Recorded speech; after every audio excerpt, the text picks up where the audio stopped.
Hello दोस्तों, नमस्ते, प्रणाम। चली रउआ सबनी के हम एगो बेटी विवाह गीत सुनावे जातनी जौन बहुत ही सुंदर, बहुत ही लाजवाब बा और बहुत दर्दनाक भी बा। तो चली लोगिन आप गाना सुनी लोगिन, अपन प्यार दुलार आशीर्वाद बनौले रखी लोगिन और कमेंट करके जरूर बताएं लोगन कि गाना रउआ लोगन के कैसन लागल और चैनल के सब्सक्राइब कर, लाइक शेयर कर मत भुलाएं लोगिन। तो चली रउआ लोगन के हम एगो बेटी विवाह गीत सुनावे जातनी बहुत ही सुंदर। चार चौखंड बीचे बाबा के पोखरा, पुरई नहाल रहोस, ताही तर कवनी बाबू करे दतुवनिया, सुबहवा पूछली एक बात।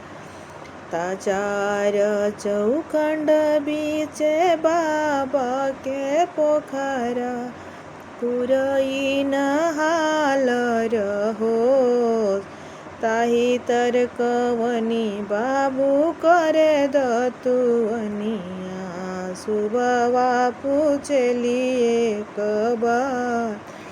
के कर हई रउरा उलारू से दुलारू, के कर प्राण के आधार, कवन बनिजिया रउरा चलिले द्वे बबुआ, आई के सगरे नहाय।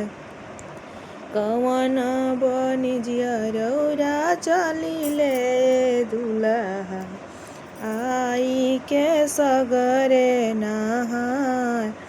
राजा दशरथ जी के उलारू से दुलारू, कौशल्या के प्राण के आधार, सेंदूरा बनिजिया हम घर से बहरनी, दुलहीन सगरे नहाय।